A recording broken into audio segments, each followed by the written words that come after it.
এসেছি তোমাদেরকে রক্ষা করার জন্য।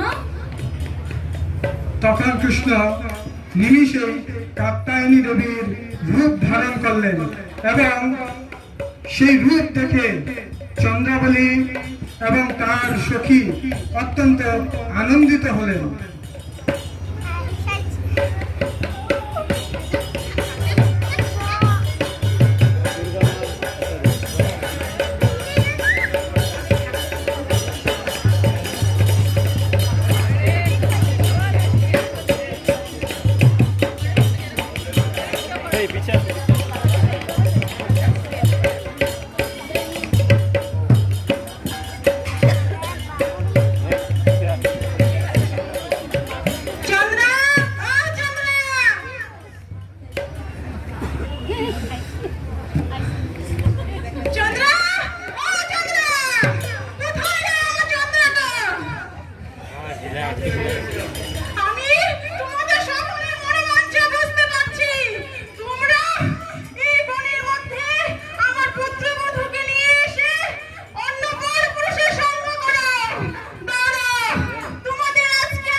চন্দ্রা, তুমি দেবী কাত্যায়নীর পূজা করছিলে আর আমি তোমাকে কত আজে বাজে কথা বলছি মা।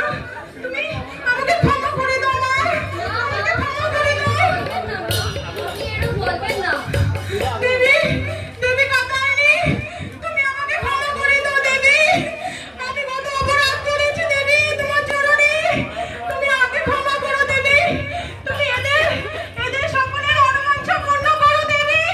তুমি এদেরকে দীর্ঘায়ু দাও দেবী, দীর্ঘায়ু দাও। আমাকে ক্ষমা করো দেবী, আমাকে ক্ষমা করো। চলো চন্দ্রমণি, এখন আমরা বাড়ি চলে যাই।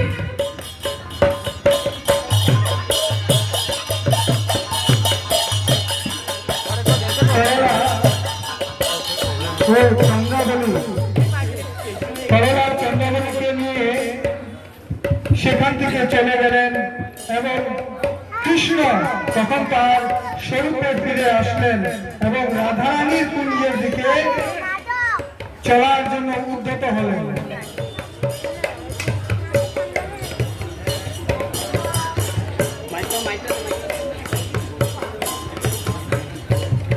আমার যে দেরি হয়ে গেল, এখন আমাকে তো রাধারানী কুঞ্জে যেতে হবে।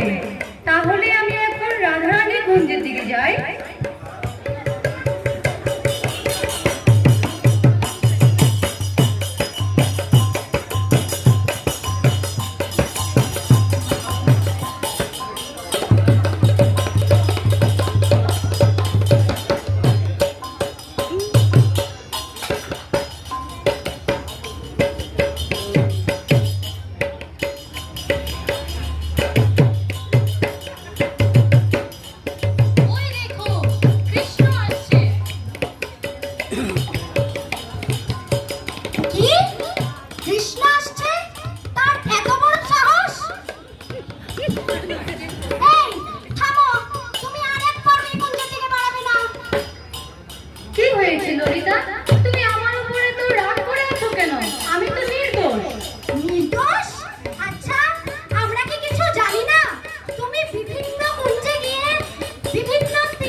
আচ্ছা, তাহলে তুমি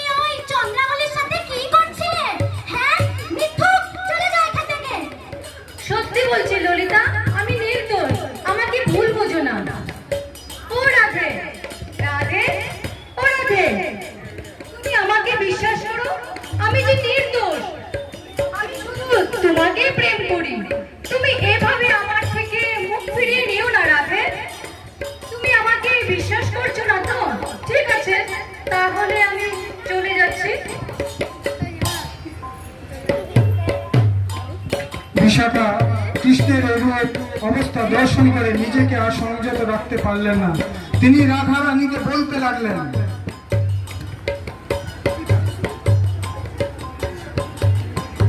রাধে, ও রাধে, বিশাখা, তুমি বিশ্বাস করো আমি যে নির্দোষ। আমি শুধু রাধাকে প্রেম করি। তুমিই পারো আমাকে এই বিপদ থেকে রক্ষা করতে। ঠিক আছে, তাহলে শোনো।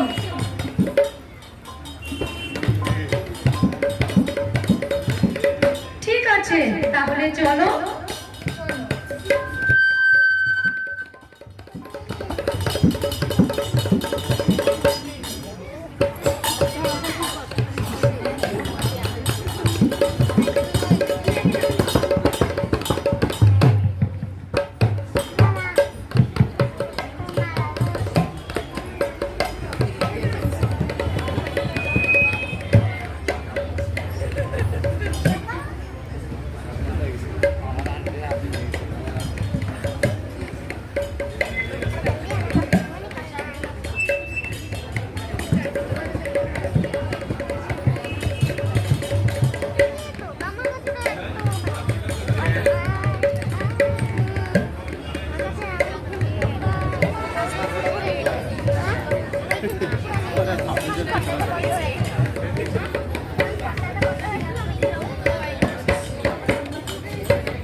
রাধে, এ হচ্ছে শ্যামা সখী।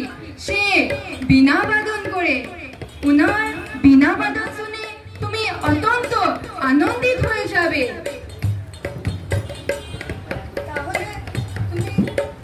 তাহলে তুমি তাকে বিনা বাদন করতে বলো, আমি শুনবো। শ্যামা সখী, শোনাও।